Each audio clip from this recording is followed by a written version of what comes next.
Hello दोस्तों। आज हम बात करेंगे दांत की। दांतों की क्या जरूरत है, दांत के क्या काम है, दांत के कितने प्रकार हैं। सबसे पहले हम जरूरत पे आते हैं। दांतों के तीन मकसद हैं।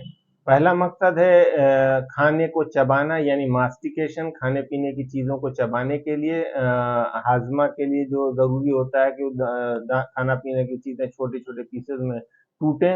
उसके बाद आता है फोनेटिक्स, यानी बातचीत में, उसके तलफ्फुज में, उसके उच्चारण के लिए जरूरी है। अदायगी के लिए कोई भी वर्ड बोलते हैं तो हमको हमारा उस वर्ड को बोलने के लिए, उस वर्ड के सही उच्चारण के लिए, प्रोनाउंसिएशन के लिए हमारे दांतों का होना जरूरी है कि किस तरीके से टंग मूवमेंट कहाँ पे दांतों को टच करेगी तो क्या वर्ड प्रोनाउंस होगा। इसके लिए हमारे दांतों का होना जरूरी है। तीसरा है ब्यूटी, यानी हमारी खूबसूरती के लिए दांतों का होना जरूरी है। अगर दांत नहीं होगी तो कहीं ना कहीं हमारी खूबसूरती, हमारी ब्यूटी भी कंप्रोमाइज होगी। दांत नहीं होंगे तो हमारे खाने पीने में दिक्कत होगी। दांत नहीं होगी तो हमको बोलचाल में दिक्कत होगी, यानी तलफ्फुज में, उसके प्रोनाउंसिएशन में, उसके उच्चारण में दिक्कत होगी। अब आते हैं हम दांतों के टाइप्स पे। दांतों के कितने प्रकार होते हैं। सबसे पहले कि चार इंसाइजर दांत होते हैं, उसमें एक दो सेंट्रल इंसाइजर होता है, एक एक लेटरल इंसाइडर इंसाइजर होते हैं दोनों साइड में। तीसरा दांत है कैनाइन। चौथा दांत है प्रीमोलर। दो प्रीमोलर होते हैं। फिर आते हैं मोलर्स, तीन मोलर्स होते हैं। तीसरा मोलर यानी विजडम टीथ, अक्ल दाढ़ जिसको बोला जाता है, ये 17 साल की उम्र से लेके 21 साल की उम्र तक आता है। और कभी कभी ये हड्डी में फंस जाता है या कभी कभी नहीं आ पाता है। इस तरीके से तीन मोलर्स, दो प्री मोलर्स, एक कैनाइन, चार इंसाइजर मिला के टोटल 32 दांत होते हैं। जैसे ऊपर के होते हैं वैसे ही सेम नीचे के भी होंगे।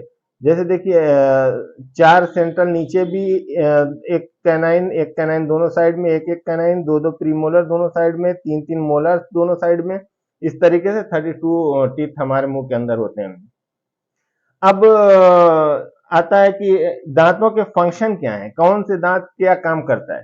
ये जो सेंट्रल इंसाइजर होते हैं ये काटने के होते हैं, यानी बाइट के काम आते हैं। यानी किसी चीज को हमने काटा, काटने के बाद उसको मुंह में गया तो वो छोटे छोटे पीसेस में, वो प्री मोलर्स मोलर से छोटे छोटे पीसेस में होंगे। इसी तरीके कैनाइन है। कैनाइन का काम होता है, ये सबसे कॉर्नर का दांत बोला जाता है और ये बहुत मजबूत होता है। इसको चीरने के काम, यानी फाड़ने के, किसी चीज को फाड़ने की जरूरत है, चीरने की, खाने पीने की कोई चीज है तो उसको क्रश करने में ये मदद करता है। इसी तरीके जो मांसाहारी होते हैं उनमें बहुत ही कैनाइन दांत जो है बहुत ही प्रोमिनेंट होता है। यानी मांसाहार, उनको शिकार करने के लिए, जो जानवर शिकार करते हैं उनके लिए कैनाइन से ही उनको मारते हैं, काटते हैं या उसको चीर फाड़ करते हैं जो भी।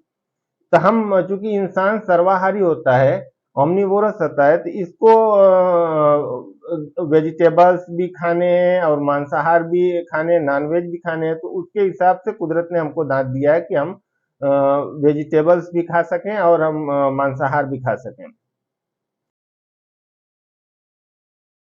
कि कितने पार्ट होते हैं, पहले ये क्राउन पार्ट बोला जाता है जो हमारे मुंह के अंदर विजिबल होता है, जो हमारे मुंह के अंदर दिखाई देता है। और रूट जो हड्डी में होता है, जिससे कि हमारे दांत हड्डी में पड़े होते हैं, जिससे कि दांत उसी में रुके रहते हैं, हड्डी में बंधे रहते हैं। अब दांत के एक हो गया क्राउन पार्ट, फिर हो गया रूट पार्ट। अब क्राउन पार्ट्स में क्या क्या लेयर होती है, कैसे बने होते हैं। सबसे पहली परत होती है वो इनेमिल की परत होती है। और इनेमिल इतनी मजबूत परत होती है जिसको बॉडी का सबसे मजबूत पार्ट कहा जाता है। यानी इनेमिल ही बॉडी की सबसे हार्डेस्ट पार्ट्स होते हैं। उसके बाद आता है डेंटिन। उसके बाद आता है पल्प चैम्बर। यानी पल्प चैम्बर में ही सारी नसें, वेन्स वगैरह की सप्लाई होती है। डेंटिन्स में डेंटाइनल ट्यूबुल्स होते हैं, अभी हम आगे आएंगे उसको। जैसे कि इनेमल की लेयर अगर डिजॉल्व हो गई, हम जैसे खाने पीने की चीजों में मीठा खाते हैं और कोई चीज उस तरह खाते हैं, चिपका रहता है वहां पे, फिर चिपकने की वजह से फिर बैक्टीरियल अटैक होता है, एसिड फॉर्मेशन होता है। जब एसिड फॉर्मेशन होता है तो वहां से इनेमल को डिजॉल्व करना शुरू कर देता है। इनेमल डिजॉल्व होना शुरू हो जाता है तो फिर डेंटिन की शुरुआत हो जाती है, यानी डेंटिन तक पहुंच जाता है। जब डेंटिन तक कोई चीज पहुंच जाती है तो फिर हमको ठंडा गर्म लगने की शिकायत हो जाती है। और वही अगर डेंटिन के बाद बढ़ते बढ़ते अगर नहीं ध्यान दिया गया तो वो पल्प तक पहुंच गया तो फिर पल्प को इन्फेक्शन कर देगा और पल्प में हमको दांत में दिक्कत और पस और मवाद जैसी चीजें बन सकती हैं।